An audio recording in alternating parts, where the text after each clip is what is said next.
নবীজি আমার বলেন, শোনো, ইদা লাকিতাহু ফাসাল্লিম আলাইহি, দেখা হলে সালাম দিবে।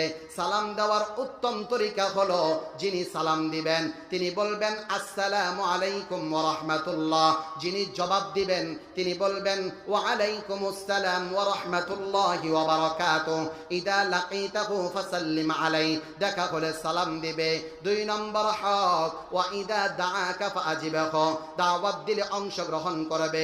3 নম্বর হক ওয়া ইদাস্তানসাহাকা ফানসাহ লাহু, কোন মুসলমান যদি পরামর্শ চায় তখন তাকে সুপরামর্শ দিবে। ওয়া ইদা আতাসা ফাহামিদাল্লাহ ফাসাম্মিতুহু।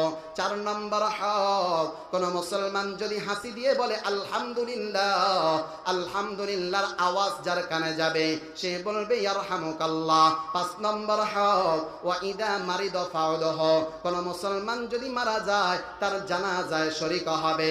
বড় আফসোসের বিষয়, আজকে আমাদের সমাজের মধ্যে নেতা অসুস্থ হলে দেখতে যাওয়ার লোকের অভাব হয় না, আর কোন গরিব মানুষ অসুস্থ হলে তাকে দেখতে যাওয়ার কেউ থাকে না, ঠিক কিনা?